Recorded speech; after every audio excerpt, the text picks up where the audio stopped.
Recording. Wait for the little notification is up. Excellent. I'm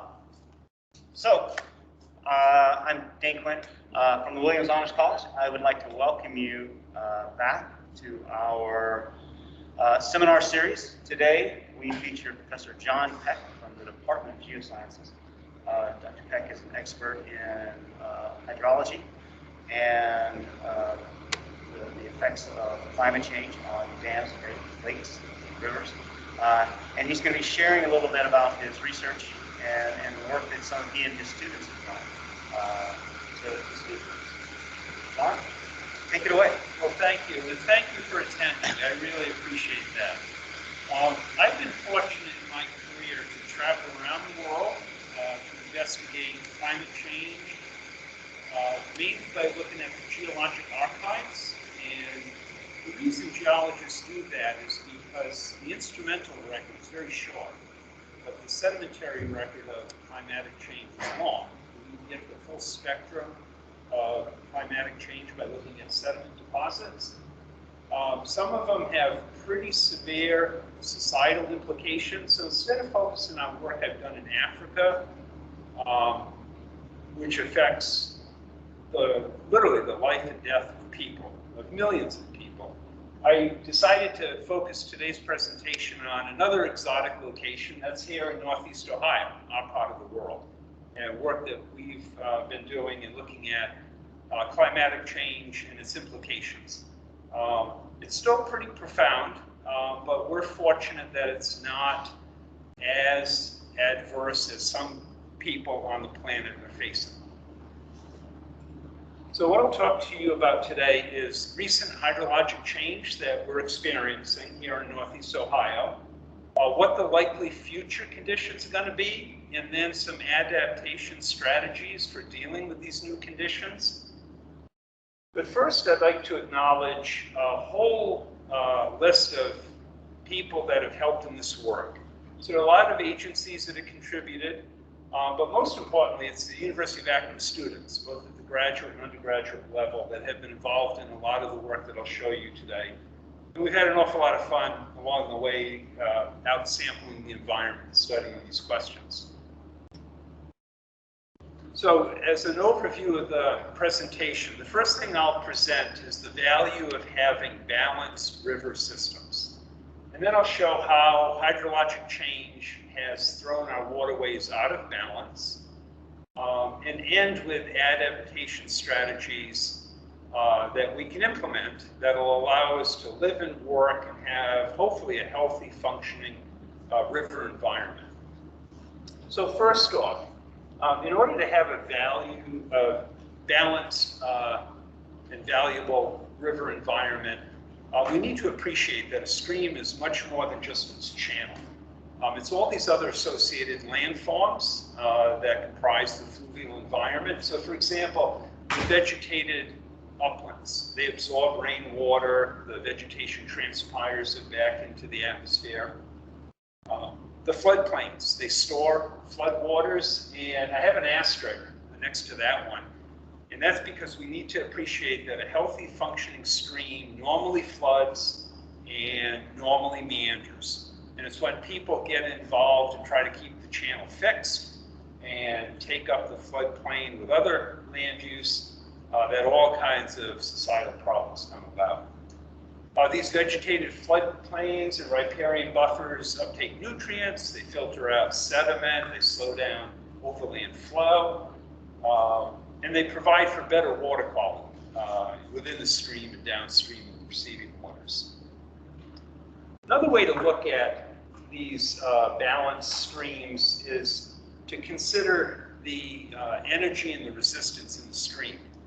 And this model is a lane balance, and it's such a good representation of the processes operating in streams that I've actually brought in a physical model of a lane balance. And on the right-hand side, we have the contribution to the energy of a stream. And that's represented by the bucket of water, which is the stream discharge, and then the slope. The further you go out on the lever arm, the steeper the slope, and since water runs downhill, the more energy it has. And the energy of the stream is balanced by the sediment. So as a geologist, not only do I study that side, but this is near and dear to me, looking at the sediment. And the bed load being transported is represented by the bucket of sediment on the lane balance. And these are the particles bouncing and rolling along the bed of the channel. And then the size of the sediment. The further we go out on the lever arm, the coarser the particles, the more resistance to the fluid flow. And Lane came up with this over half a century ago. And it's a really good conceptual model. We can use it to make predictions about how streams will behave. We can go out and study the environment and get an idea of the rate of the changes. And you can imagine that if you perturb any one of the four components, all the other ones are going to be affected because they're all connected by that pivot point of balance. Even though the stream is constantly eroding and transporting and moving sediment, it's said to be in dynamic equilibrium if what's coming in more or less equals what's going out and the overall planned form of the stream doesn't change. If you perturb any one component, it's going to be thrown out of balance. For example, if we add more river discharge, so I can model that with the syringe of water, and here comes a big rain event. And we can use his balance to make a prediction on what's going to happen to the stream. So here comes our massive, extreme, heavy rainfall event. And it's thrown the balance out of equilibrium, out of that dynamic equilibrium by adding more energy to the system. So this balance has now swung over and pointed towards degradation. The stream has to adjust to the new high energy condition. And that's exactly what's happening in our part of the world. So this map of the US shows regions that have a statistically significant increase in heavy rainfall. Those are shown by the red triangles. What we can notice is that we live in the sweet spot for increased heavy rainfall over the last half century. It's the upper Midwest. It's regionally coherent. The black dots show no change. The few blue triangles show an actual decrease in heavy rainfall days. So what we're experiencing, based on the instrumental record, is what I just modeled with that syringe, heavy, heavy rainfall. The reason for that is complicated, and it has to do with atmospheric and oceanographic conditions that are far away from Ohio. So we have these things called centers of action in the atmosphere, like the Bermuda High, the Aleutian Low. And if we change ocean conditions, atmospheric pressure conditions at those centers of action, we change where the jet stream travels. And our low pressure systems that bring rain track along the jet stream. So there are conditions, for example, on the right-hand side, La Nina. This is what we're heading into again this winter. And during La Nina years, where we have this high pressure and cooler Pacific conditions, the jet tracks further to the north. And what others have shown, like Edmonds and others, is that there's a significant increase in winter stream flow in our part of the world, the upper Midwest during La Nina years. In addition to those changes, we know that a warmer atmosphere holds more moisture. And for every degree increase, you have 7% more moisture in the atmosphere, so that can lead to heavier rainfall. We know from instrumental records that the jet streams are moving poleward, both in the northern hemisphere and the southern hemisphere in recent decades, in response to a warmer atmosphere. And then just like a pot of soup on the stove, as it warms up, it convects more and more. A warmer atmosphere has greater convection, and that leads to these heavy, intense downpours. So with that as the setup for the atmospheric and oceanographic conditions that bring about these intense rainfalls, let's look what's happening on the ground. So students and I have looked at this. A recent honors graduate from May, we looked at this in the Chagrin River. What I'm showing you here is a discharge record from the Cuyahoga River.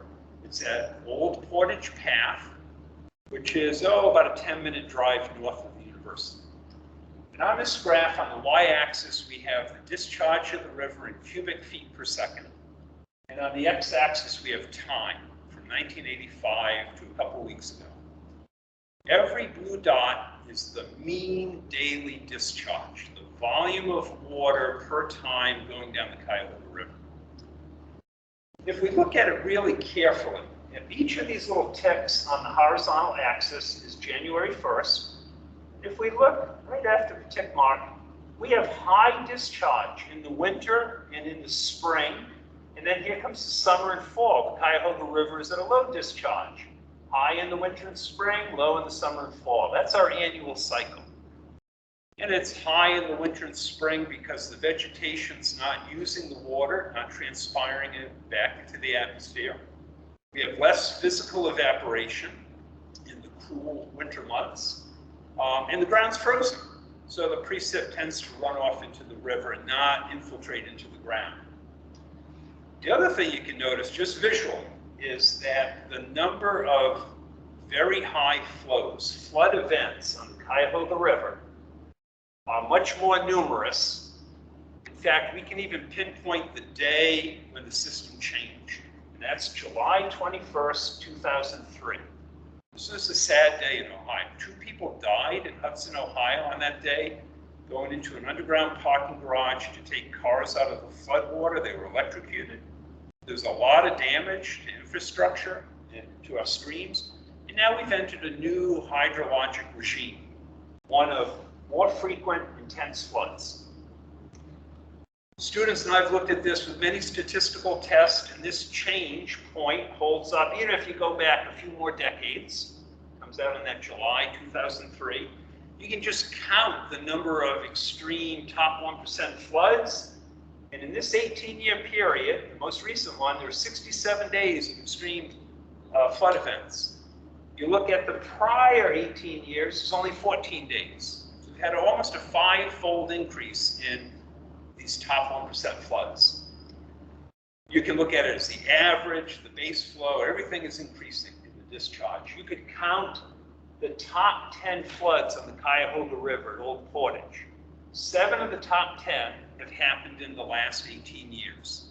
The other 3 top 10 floods happened in the prior 80 years. So it's a whole new hydrologic regime that we've entered with more intense rainfall.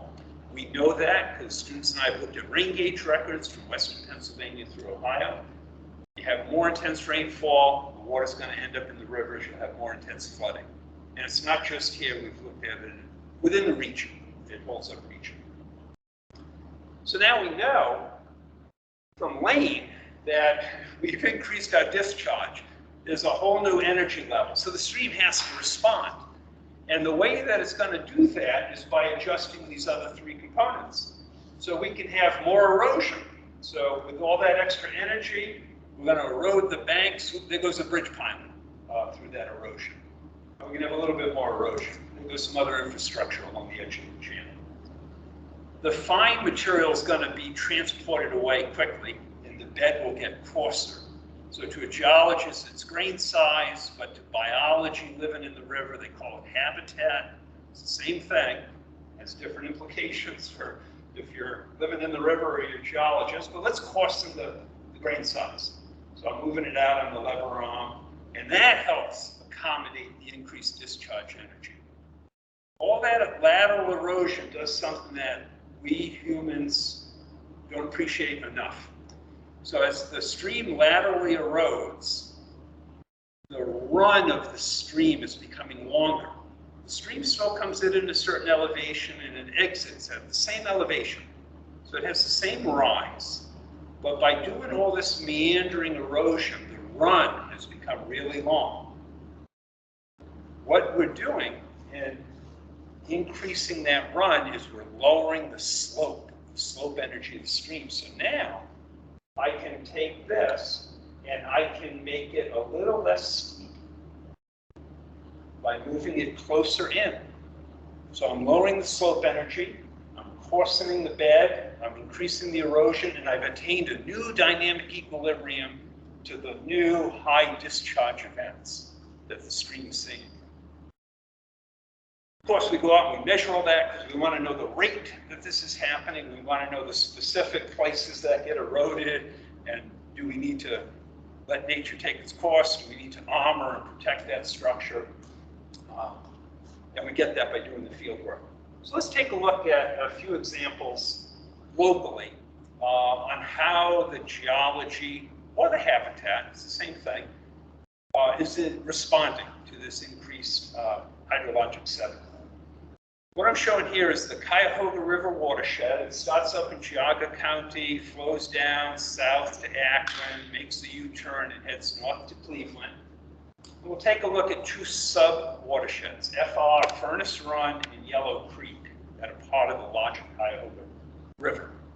That blue dot just shows you where that stream gauge record comes from, at Old Portage Path. So first, Furnace Run. I'm going to do this in a whole bunch of photographs, and then some actual graphs. So what I'm going to show are aerial photographs. The year of the aerial photograph is at the top of the picture. This one's 1994. And then the blue line is the river channel in the year 2000. I have a couple red dots that'll stay fixed just to, as a frame of reference. One over here, and you can see this big red line through the farmer's field. Furnace Run comes in, it flows under the Everett Covered Bridge, heads east, joins up with the Cuyahoga River, and then flows north to Cleveland. And you can see between 94 and 2000, the river's virtually in the same exact spot because the river's in dynamic equilibrium to the very infrequent flooding events. Here we are in 2000. Of course, the photo and the blue line match. That just means one can digitize well. It's the same data set. So now let's come closer to the present, where we have crossed the threshold of more frequent, intense floods. Here we are in 2005. And you can see that the stream channel has laterally eroded a full channel width, and more than a full channel width into this farm field. And it's becoming more sinuous, lowering the slope energy. Here we are, 2018. They've given up farming. Most of that field's been eroded. The fine material has been flushed out. It's now in the main Cuyahoga or on its way to the shipping channel in Cleveland. And the Furnace Run is responding exactly how the lane balance predicted. You add increased discharge energy, it's going to course in the bed. That was a very interesting outcome in this stream. The fish surveys showed an improvement in that particular reach, the way Ohio EPA, one of their assessments for the ecology is the fish populations. And those fish appreciated a slightly coarser bed than they had before. The lateral erosion's decreasing the slope energy and cutting into the banks. So of course we quantify all that. So we look at the geology on the ground, we look at the meteorology, we look at the stream flow. And what I'm showing here is a few data sets. The horizontal axis is time, from 1981 to 2011. And the top graph is the number of heavy rainfall days per month. You'll notice that the bars are different lengths. And that's because the air photography is not flown at a fixed time. They vary. Sometimes it's many years between the photos, sometimes they're very short. So we normalize the heavy rainfall days per month so we can compare down the time series. And what you'll see from Hiram, Ohio, and half a dozen other rain gauge records, prior to 2003, very few intense rainfall days. Until after 2003, they become more numerous. Here is that discharge record we just looked at, only presented a little bit differently. It's normalized, the number of big floods normalized per month. If you're not getting the big rain, you're not getting the big floods. Once those big rains come, here come the big floods. They become more numerous. And then here's the erosion, just digitizing and looking at the erosion of Furnace Run. Low amounts of erosion that's happening. Once the big floods come, the area of the land being eroded increases as well. We could also address the question, well, maybe it's not because of the change in hydroclimate. Maybe it's a change in people's development in the watershed. So we look at that as well, because the more we pave over the land surface, the more water runs off into the stream. And what we find at the bottom here is the percent of the watershed that's developed. And it increases about 1% every 5 years. There was nothing phenomenally different that happened across this span of time, except the rainfall increased dramatically. So we have an increase in rainfall, heavy rainfall, an increase in flooding, bringing about this change. And of course, that developed land just enhances the effects of that increased rainfall. So moving to the other watershed, next adjacent to Furnace Run is Yellow Creek. The nice thing about Yellow Creek is we were able to divide it into sub-watersheds. It's very small, so it all responds more or less the same to big, intense convective rainstorms. But these sub-watersheds have pretty different characteristics that control runoff and flooding. So we're able to look at that. We first instrumented all of the sub-watersheds, studied many different locations within them. And then the kind of factors that we looked at, in addition to increased rainfall as a major control, we looked at the slope. Steeper slopes, you get greater runoff versus infiltration. And you can see towards the east portion of Yellow Creek, we have sort of the yellows and reds, steep slopes. And as you head towards the west, it's greens, it's a more gentle slope. You get less runoff from that type of surface topography. The middle one is development, and it's just classified. Red is developed, the green is undeveloped.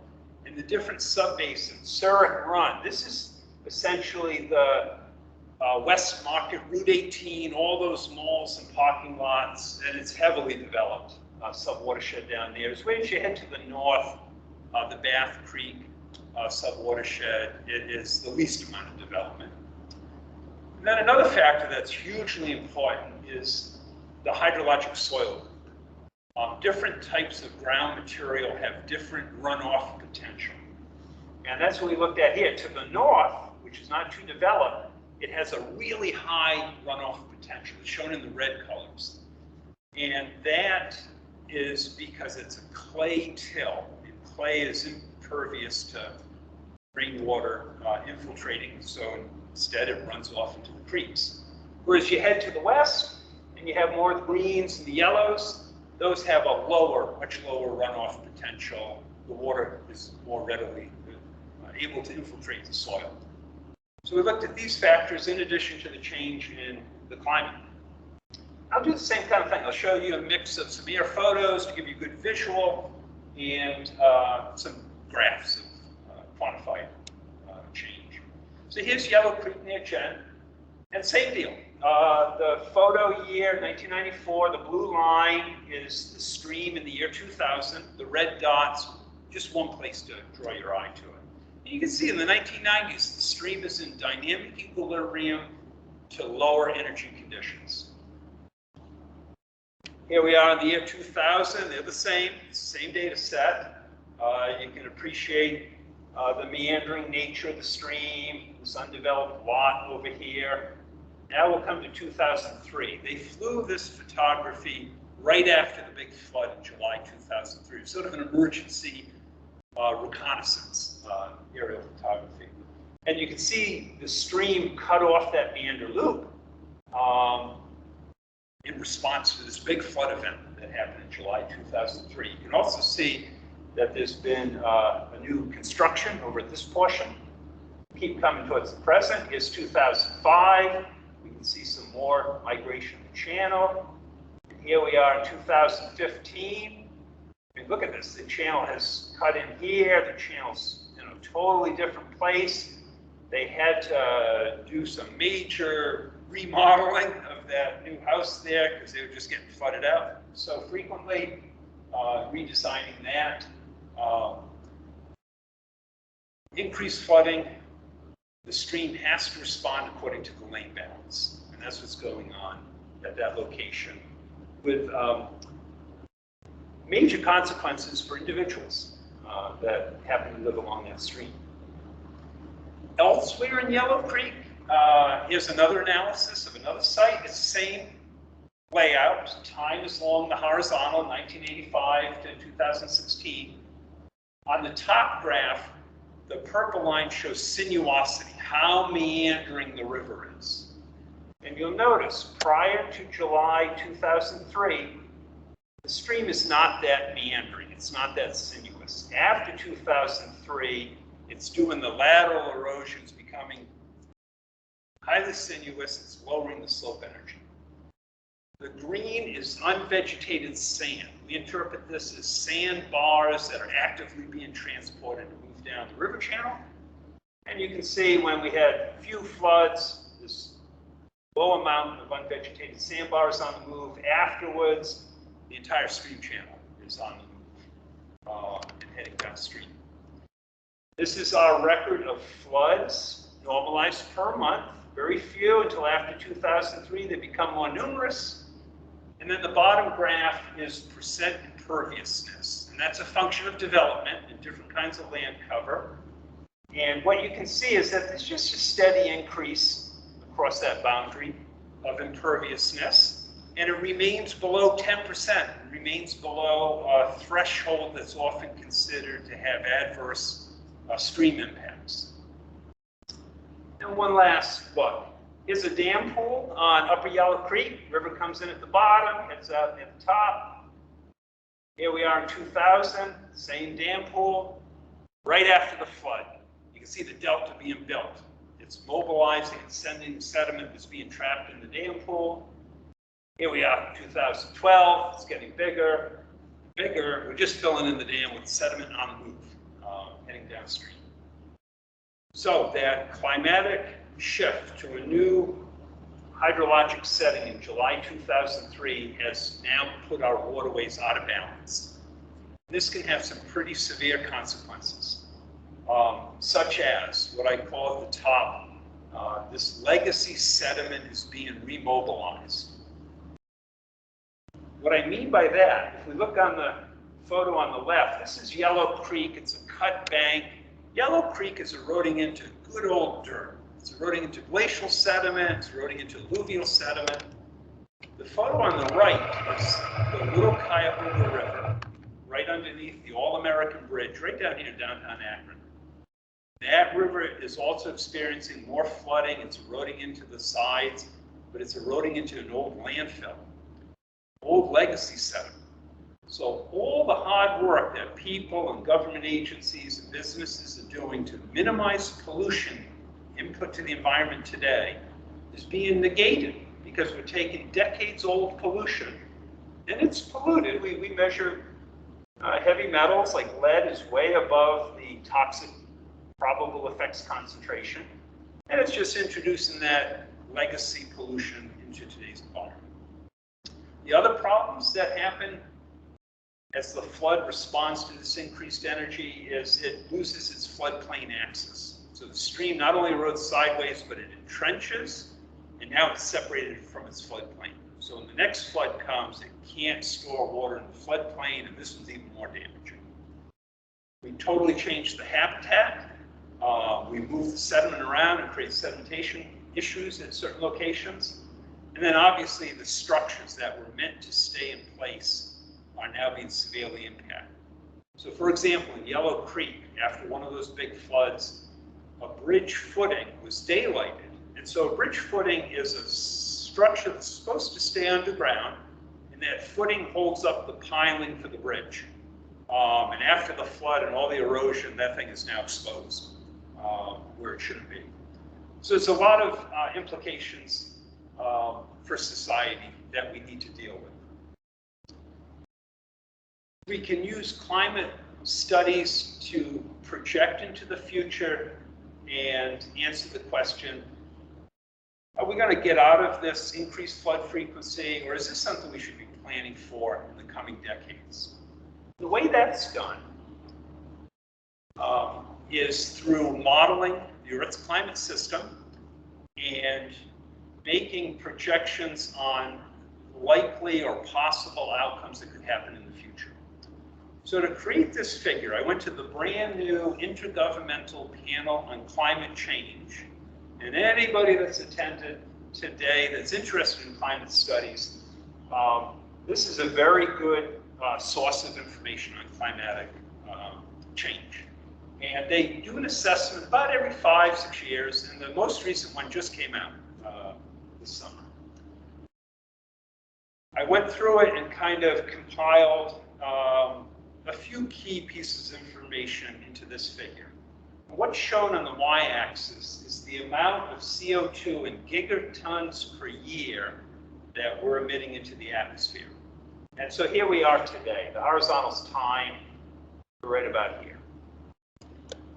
CO2, the reason I picked that one, it's the key gas that controls the temperature, the global warming.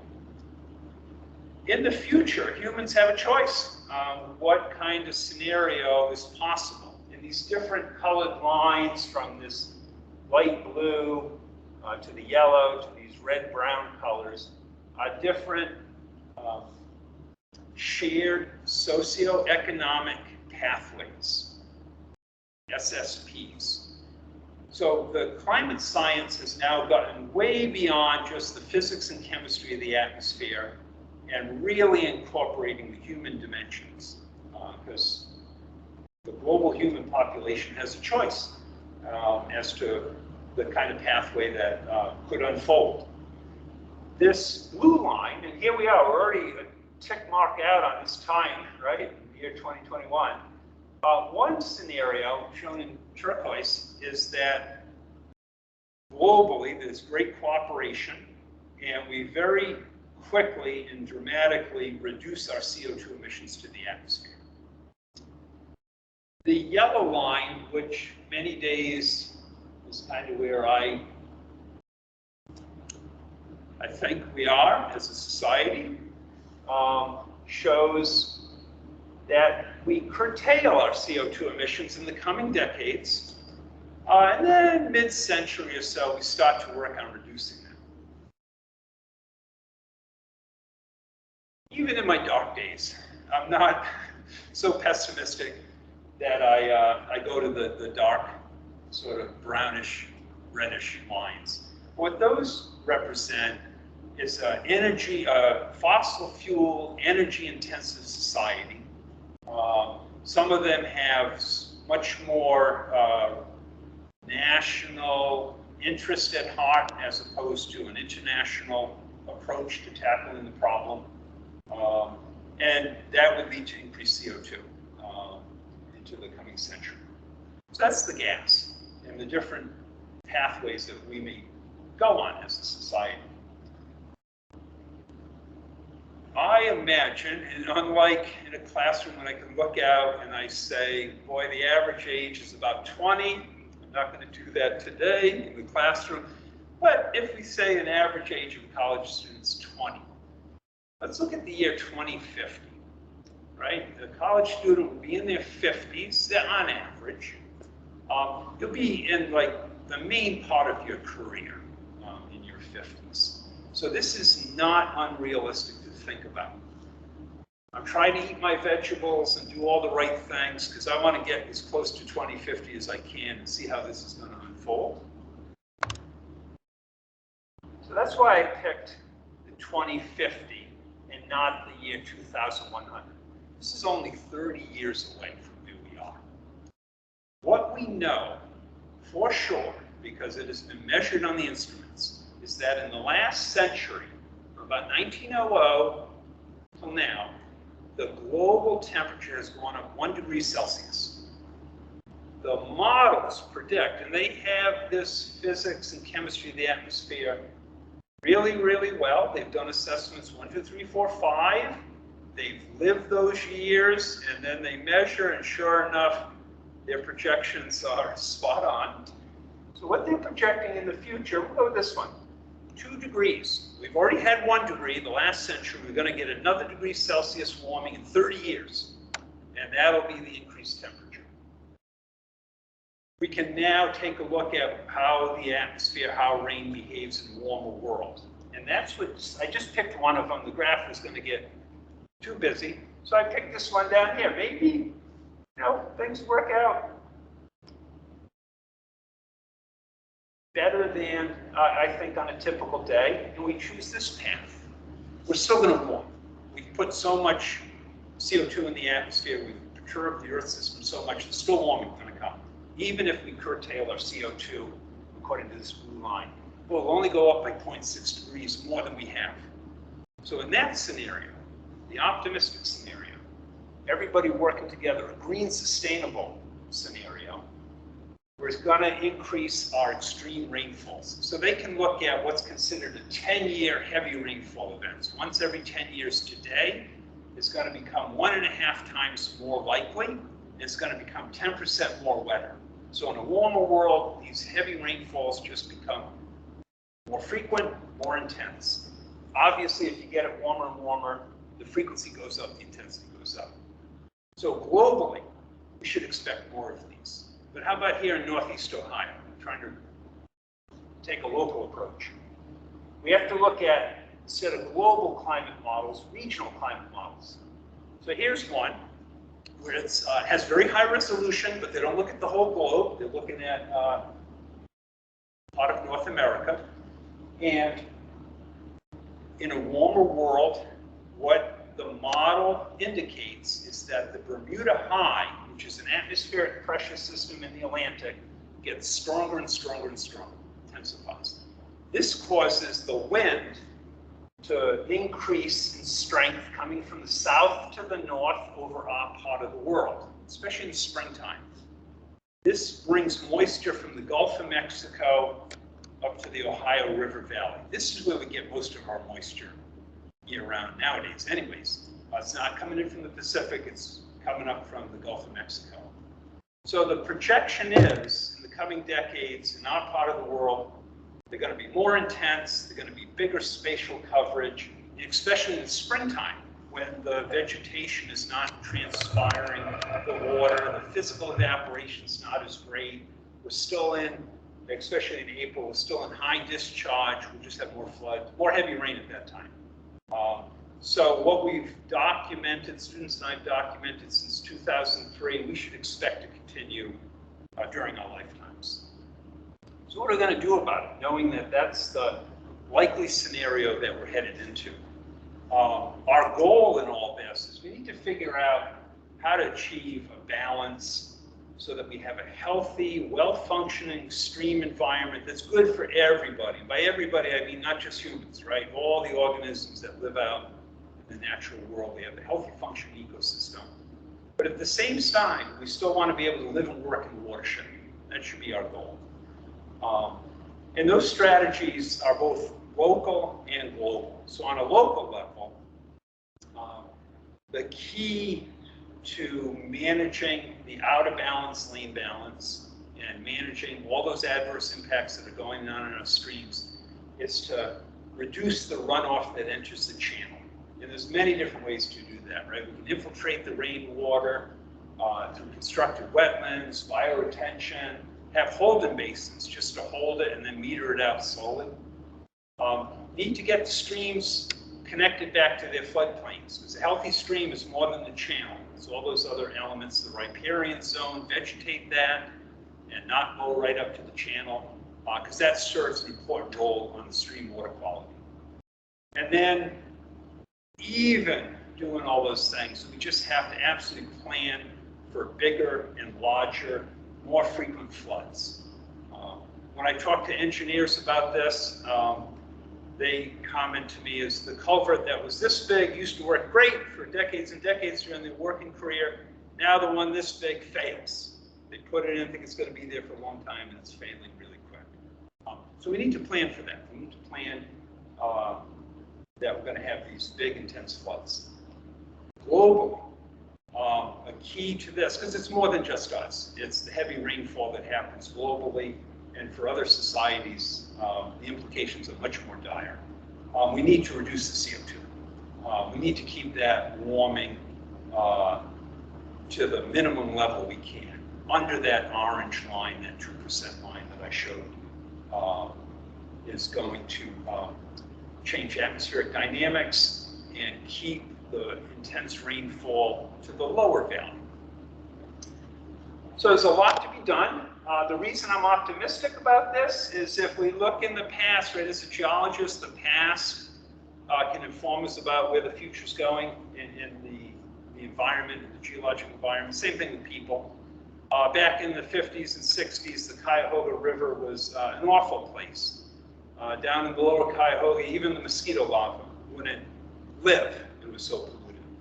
And a whole bunch of concerned citizens or really smart government agencies in Ohio, like the Ohio EPA, a lot of industry, figured out the technology and how to do things better. And we went from a burning river to one that we celebrate. In fact, they made such great progress in that I think the problems we're facing now with a warm world and climate change are doable. It might seem insurmountable, but the good thing about the problem is that it is really complex. So what that means is it's not one silver bullet that's going to solve it. It's going to be lots of small little steps from lots of different disciplines. So every major at the university absolutely has a role to play. The geologists and the scientists can only do so much to quantify the environment and see how it behaves, but the ones that implement the legislation are all the politicians that do that. The ones that come up with the way to do the economics and have the jobs and the working career, the business communities that come up with the new technologies that are going to be needed to reduce CO2 and minimize global warming. So there's a role for everybody to play, and they can be good careers. And I'd like to end with, again, people have improved the Cuyahoga River. So this is my class out on the river a month ago. And we can canoe down the river, put all these things into practice. So if there's any student out there interested in this sort of thing, my email's up there. And I can provide more details on what we do. And I want to thank you for coming and attending the presentation. Happy to answer any questions. Thanks, John. So if you're at home, let's give John a round of applause. Feel free to unmute yourself. So we have the opportunity for questions and answers. If you would like, please, you can type it into the chat if you have a question. I think, let's see, you should be able to actually unmute yourself and possibly ask one through audio. But I'll start one off. So you've been really specific in this date, right? I believe it was July 21st, 2003. Obviously, the record before and the record after are very different. Is there something that you can pinpoint that caused a change in the environment? Maybe not July 23rd, but in that it really seemed like 1 year period. Sure, that was the first of many intense floods that happened. So that date holds up visually when we look at it, when we do peta statistical tests and even extend the record back through the 70s into the 60s, that change point occurs at that time. A lot of the Earth's climate system operates between different modes, and it fluctuates between those. So what would bring about that big pronounced change, and essentially change in the size of these low pressure systems in their tracking, is in part due to what happens far, far away. So some of the atmospheric pressure systems are operating on longer time scales, right? We have the annual, summer and winter time scales, but then they also operate over long periods of time.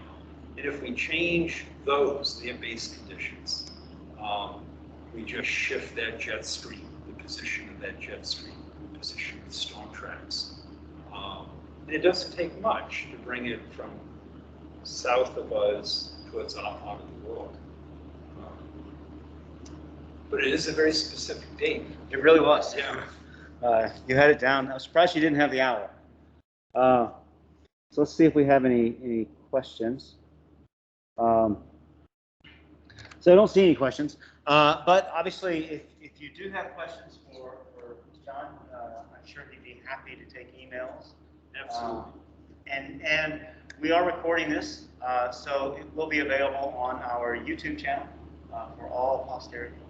Feel free to share that broadly. And thanks again to John for joining us today, and thank you for joining us as well. So with that, You're welcome. Stay safe, everyone.